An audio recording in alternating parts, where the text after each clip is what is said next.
Lendo a Bíblia com William Camelo.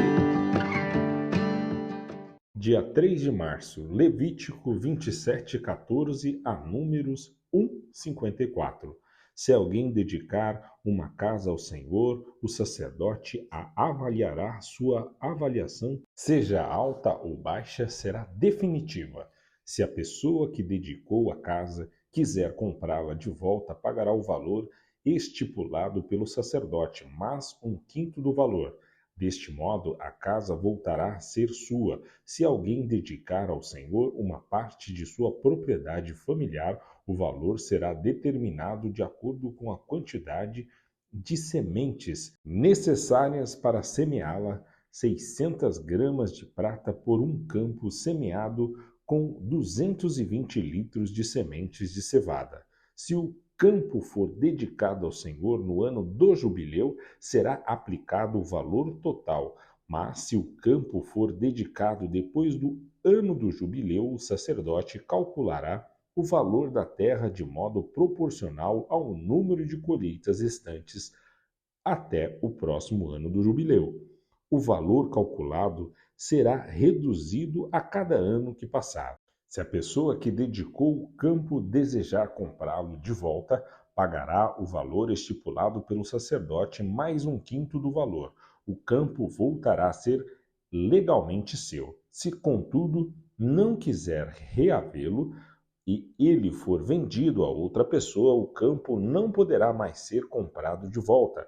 Quando o campo for liberado no ano do jubileu, será santo, totalmente dedicado ao Senhor e se tornará propriedade dos sacerdotes. Se alguém dedicar ao Senhor um campo que comprou, mas que não faz parte de sua propriedade familiar, o sacerdote determinará um valor com base no número de colheitas restantes até o próximo ano do jubileu. Nesse mesmo dia, a pessoa entregará o valor do campo como doação sagrada para o Senhor. No ano do jubileu, o campo será devolvido a quem o herdou como propriedade familiar. Todos os pagamentos serão calculados de acordo com o peso do ciclo do santuário, equivalente a 12 gramas. O macho da primeira cria de um animal não poderá ser dedicado ao Senhor, pois a primeira cria de seu gado, de suas ovelhas e de suas cabras já pertence a ele. É possível, porém, comprar de volta a primeira cria de um animal impuro mediante o pagamento do valor estipulado pelo sacerdote, mas 1/5 do valor. Se o animal não for comprado de volta, o sacerdote o venderá pelo valor estipulado. Contudo, qualquer coisa totalmente dedicada ao Senhor, seja uma pessoa, um animal ou uma propriedade familiar, jamais será vendida ou comprada de volta. Tudo que é assim consagrado é santíssimo e pertence ao Senhor. Nenhuma pessoa que tenha sido definitivamente marcada para destruição poderá ser comprada de volta. Deverá ser executada. A 10ª parte dos produtos da terra, sejam os cereais dos campos ou as frutas das árvores, pertence ao Senhor e deve ser consagrada a Ele. Se você desejar comprar de volta a 10ª parte dos cereais ou frutos pertencente ao Senhor, pagará o seu valor mais 1/5 do valor. Conte um de cada 10 animais do seu gado e dos seus rebanhos e separe-os para o Senhor, considerando-os santos. Não faça distinção entre animais bons e ruins, nem substitua um pelo outro, mas se trocar um animal por outro, tanto o primeiro como o seu substituto serão considerados santos e não poderão ser comprados de volta. Esses são os mandamentos que o Senhor deu aos israelitas por meio de Moisés no Monte Sinai. No primeiro dia do segundo mês, no segundo ano, desde a saída dos israelitas do Egito, o Senhor falou a Moisés na tenda do encontro, no deserto do Sinai, e disse: realize um censo de toda a comunidade de Israel, de acordo com seus clãs e famílias. Faça uma lista de todos os homens de 20 anos para cima, aptos para irem à guerra, você e Arão registrarão os soldados com a ajuda do chefe dos clãs de cada uma das tribos. Estes são os chefes dos clãs que os ajudarão conforme sua tribo. Da tribo de Ruben, Elisur, filho de Sedeur. Da tribo de Simeão, Selumiel, filho de Zurizadai. Da tribo de Judá, Naazon, filho de Aminadab. Da tribo de Isacar, Natanael, filho de Zuar. Da tribo de Zebulon, Eliabe, filho de Elon. Da tribo de Efraim, filho de José, Elisama, filho de Amiúde.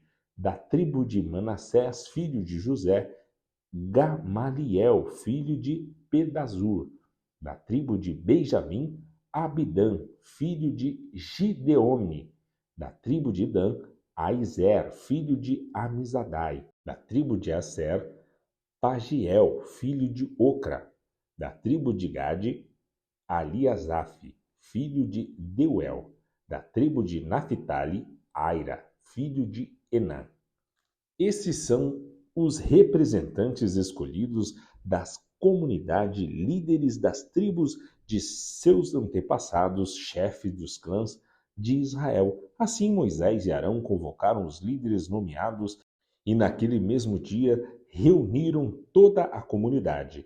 Todos foram registrados conforme sua linhagem, de acordo com seus clãs e famílias. Os homens de 20 anos para cima foram registrados um a um, como o Senhor tinha ordenado a Moisés. Deste modo, Moisés registrou seus nomes enquanto estavam no deserto do Sinai, na seguinte ordem: da tribo de Ruben, o filho mais velho de Jacó, os homens de 20 anos para cima, aptos para irem à guerra, conforme os nomes anotados nos registros de seus clãs e famílias, totalizaram 45.500. Esse é o número da tribo de Ruben. Da tribo de Simeão, os homens de 20 anos para cima, aptos para irem à guerra, conforme os nomes anotados nos registros de seus clãs e famílias, totalizaram 59.300. Esse é o número da tribo de Simeão. Da tribo de Gade, os homens de 20 anos para cima, aptos para irem à guerra, conforme os nomes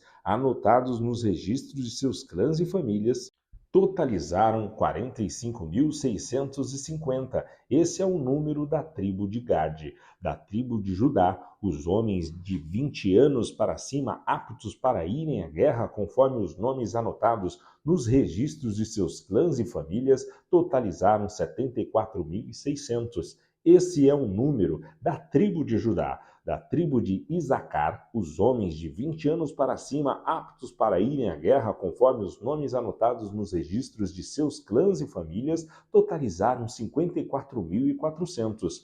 Esse é o número da tribo de Isacar. Da tribo de Zebulon, os homens de 20 anos para cima, aptos para irem à guerra, conforme os nomes anotados nos registros de seus clãs e famílias, totalizaram 57.400. Esse é o número da tribo de Zebulon.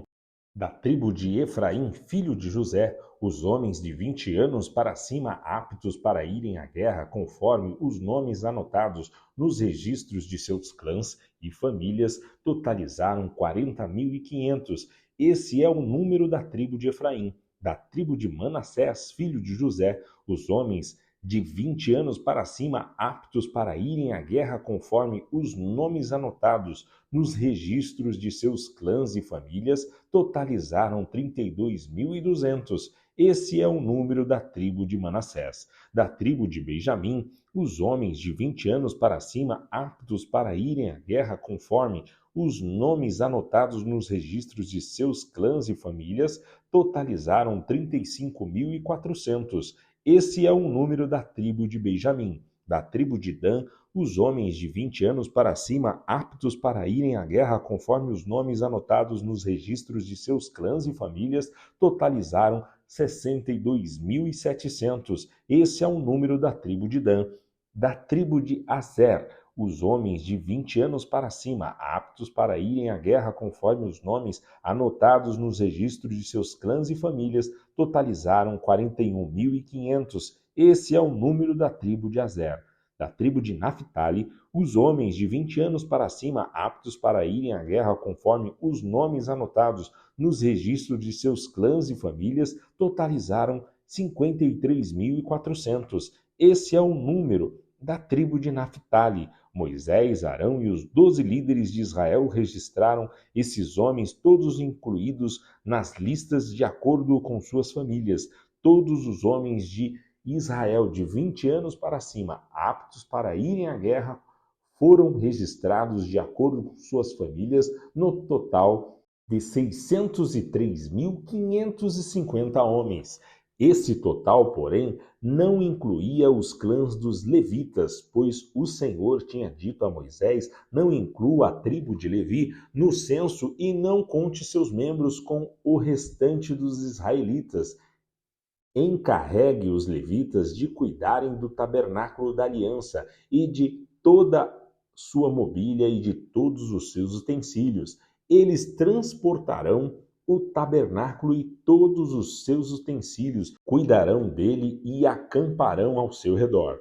Sempre que o tabernáculo tiver de ser transportado, os levitas o desmontarão na hora de acampar. Eles o armarão novamente. Qualquer pessoa não autorizada que se aproximar do tabernáculo será executada. Os israelitas acamparão de acordo com suas divisões numa área designada por sua bandeira. Os levitas, por sua vez, acamparão ao redor do tabernáculo da aliança para proteger a comunidade de Israel da ira do Senhor. É responsabilidade dos levitas montar guarda ao redor do tabernáculo da aliança. Os israelitas fizeram exatamente conforme o Senhor havia ordenado a Moisés. Marcos 11, 1 a 26. Quando já se aproximavam de Jerusalém, Jesus e seus discípulos chegaram às cidades de Betfage e Betânia, no Monte das Oliveiras. Jesus enviou na frente 2 discípulos: vão àquele povoado adiante, disse ele. Assim que entrarem, verão amarrado ali um jumentinho, no qual ninguém jamais montou.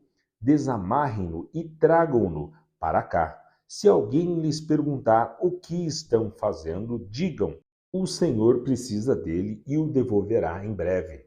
Os 2 discípulos foram e encontraram um jumentinho na rua, amarrado junto a uma porta.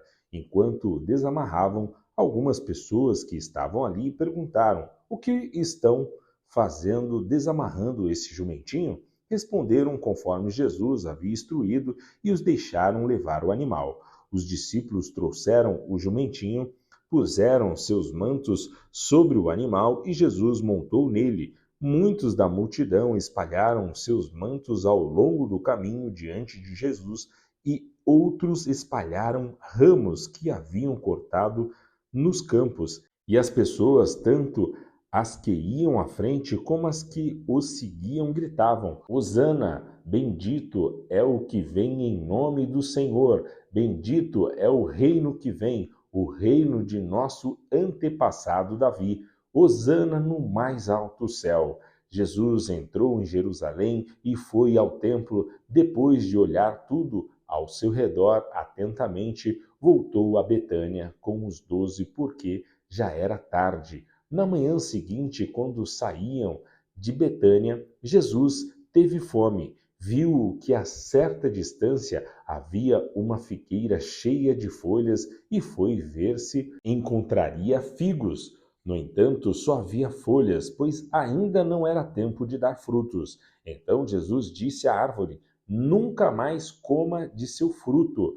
E os discípulos ouviram o que ele disse. Quando voltaram a Jerusalém, Jesus entrou no templo e começou a expulsar os que compravam e vendiam animais para os sacrifícios. Derrubou as mesas dos cambistas e as cadeiras dos que vendiam pombas, e impediu todos de usarem o templo como comércio. e os ensinava dizendo: as Escrituras declaram: meu templo será chamado casa de oração para todas as nações, mas vocês o transformaram no esconderijo de ladrões.